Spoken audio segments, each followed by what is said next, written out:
prepare for an unglamorous get ready with me story time.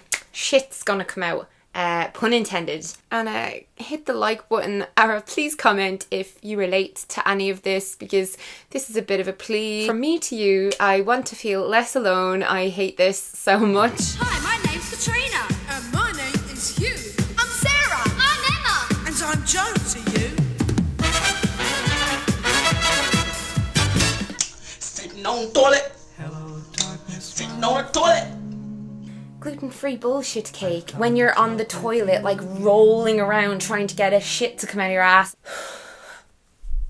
Okay, I really wanted to have a little chat on here because I'm fed up melting the same few people's heads with this issue. This is new territory for me, so I'm going to keep it very casual and just talk while I'm getting ready, because then it feels a bit more like chatting to friends, even though clearly none of us know each other. Kicking off with a bit of moisturiser first. This is the Glam Glow Glow Starter one, which I heard Nikki tutorials and stuff talk about before, and it smells like summer. For my base, I'll be using trusty old Vichy, the Ideally BB cream, and some of the Derma Blend, bit of concealer. So yeah, I've kind of alluded to what's been going on with me on social media a little bit. A lot.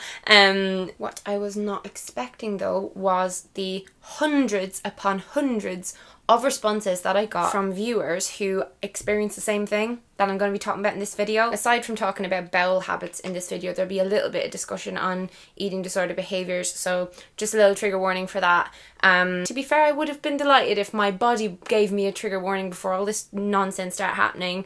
But yeah, anyway, from the response, it would appear that this is a subject that needs to be talked about an awful lot more, so I'm just gonna do it. For months and months and months, my digestive system has been really, really shit. I've been trying to manage with work trips and with uploading videos consistently and writing while privately venting to my family and my friends and my boyfriend about this, because YouTube just didn't feel like the place for everything I'm about to talk about. But then again, like, I have close friends who have gone through far worse than me and shared their health journeys, and I love how much it's helped so many people. Yeah, fuck it, I'm just gonna say it because I talk about everything on this channel, and like, this is so common. I think it's literally 1 in 5 people deals with this. I have been having a hell of a time with doing a poo, constipation. Oh my god, constipation to the point that it takes days to go, agonising, so much pain, lovely sexy gas and bloating to the point of feeling 9 months pregnant. My boyfriend lied down on my tummy one night and told me it sounded like there was a thunderstorm happening in there. There's been doctor's visits where a male doctor had to examine my butthole, kindly informed me that I had piles, and I've been dealing with anal fissures, which are tears that make doing a shit agonising. You may be laughing, and I kind of hope that you are, because of the subject matter and all that. You know, I'm still very immature when it comes to talking about stuff like this.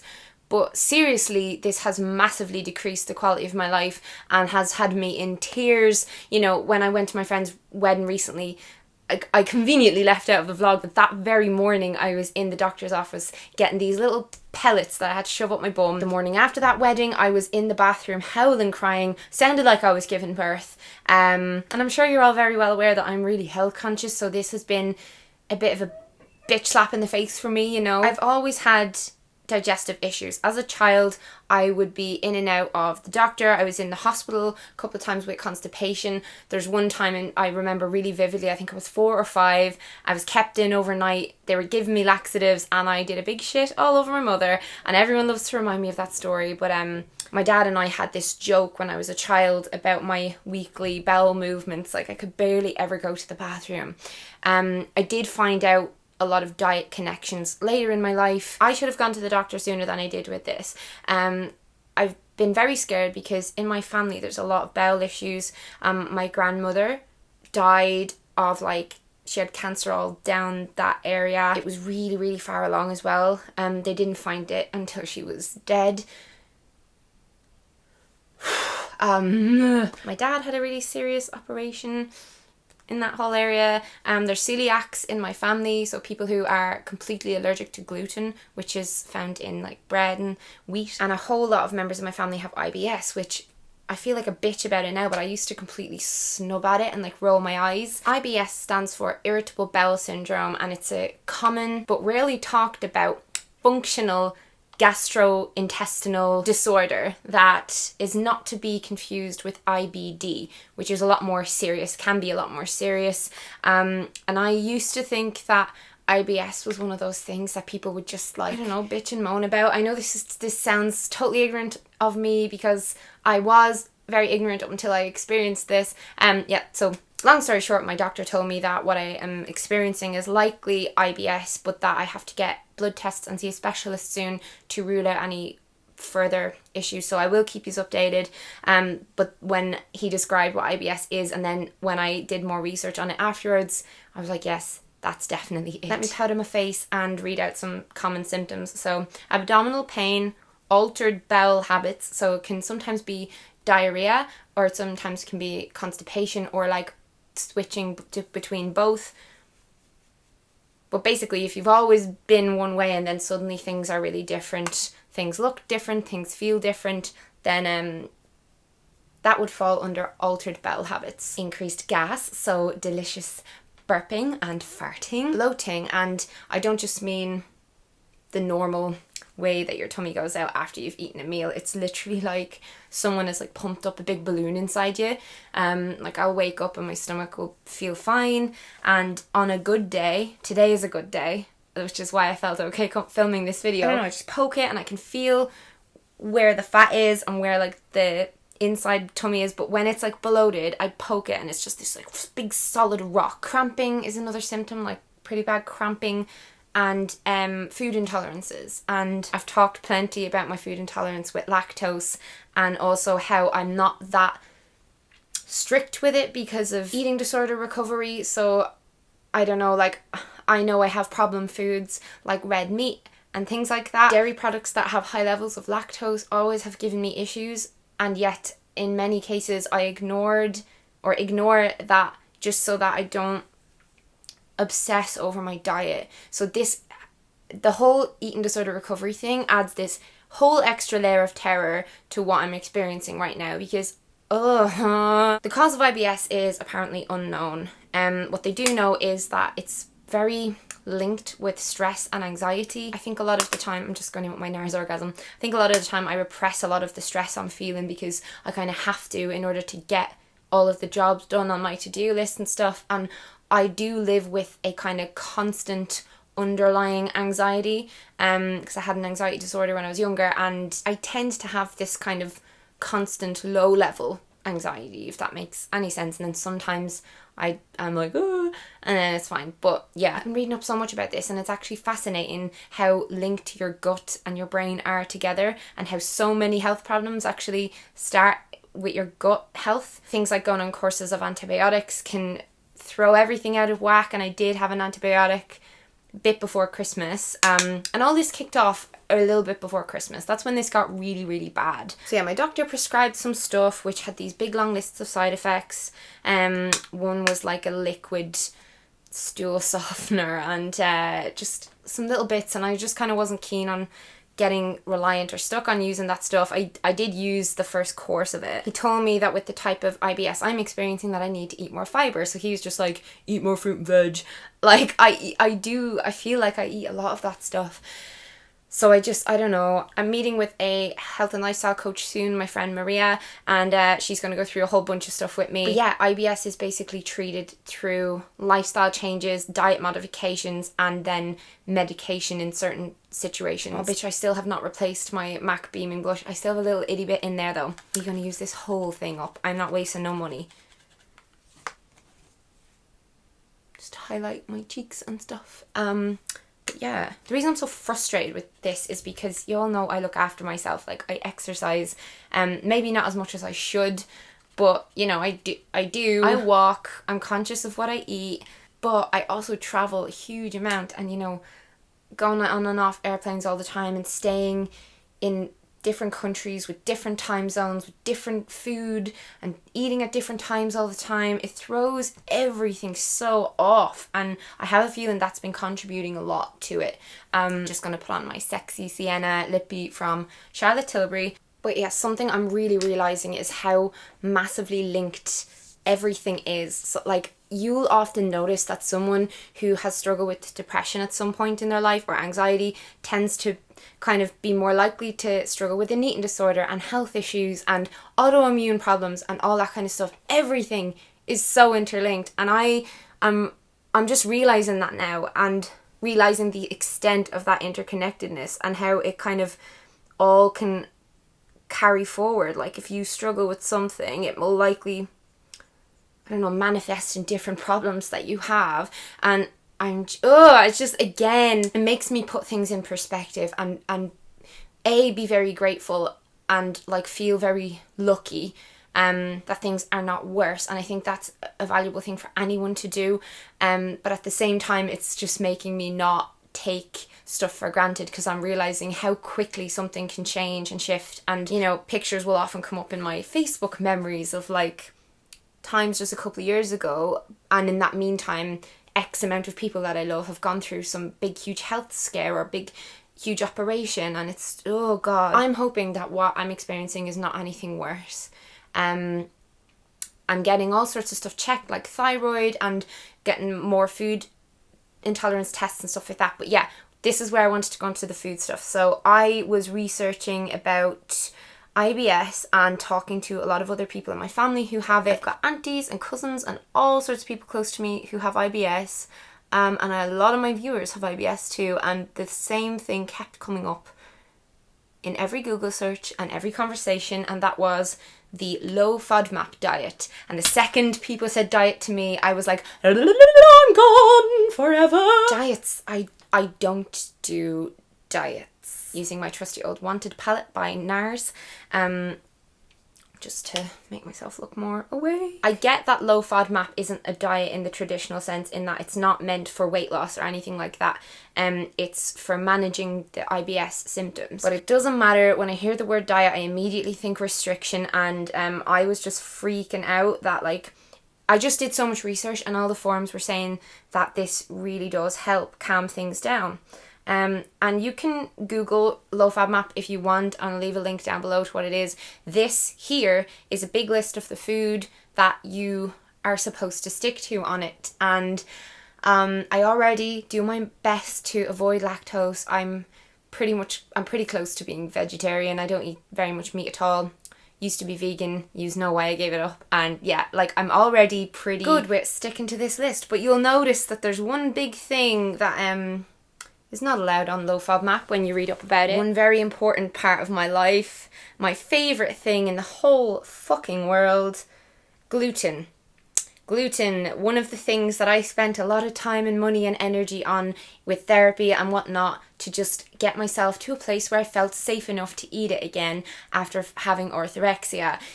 Gluten, found in bread, found in pasta, found in cakes, found in biscuits, found in every single thing that is fucking delicious in the whole wild world. I want to die. Apparently a lot of people develop an intolerance to gluten in their lives. And this is another thing that I just, when I would hear people going like, I'm gluten free, I can't have gluten. Like, me and my boyfriend have this kind of voice that we do, and we're like making fun of that whole like, sorry, can I get like a burger with like no bun, and like, can I just get like a salad with the dressing on the side and like no meat, no croutons? Like, I feel like a little bit of a bitch now. I do, because I've had family members being like, I can't eat this, I can't eat that, and I was just like, why do you have to be so awkward? I didn't realize, I didn't understand, and I feel like I've walked that mile in their shoes now, and I get it. Like, when you're on the toilet, like rolling around trying to get a shit to come out of your ass, and you're in pain, and you've got these stabbing, horrible, uncomfortable feelings in your abdomen area daily, and then you find out that it can be linked to gluten, which is very inflammatory. I don't know, it just make you look into it. And so I looked into it. I realized that there is loads of gluten-free carbs, so it's not a thing where I had to like have low carbs or have less calories. It is harder to keep the calories up, I think, but rice, potatoes, you know, there's so many things I can have instead. But I very often reach for Italian food. I always feel like I should have been born Italian. I'm 3 weeks into being off gluten, right? And I'm trying so hard to avoid going for gluten-free bullshit cake and just all the processed gluten-free food that you see in supermarkets nowadays, which I think is amazing for people who have like celiac disease. But like, I don't know, I've not been extremely strict with it. Like, there is foods like breads, like sourdough bread is allowed on low FODMAP. I don't know why, but it just is. You can have gluten-free pasta made out of brown rice or lentils. Like, there's all sorts of different ways around it. I'm just learning, and this is just a big scary thing for me, because my biggest fear is sparking off eating disorder thoughts again, which before I started I was a lot more nervous of, and right now I'm kind of feeling confident that this is something I can stick to until I see I have seen an improvement already. I'm at least going every day and it's not hurting anymore and tearing me inside out.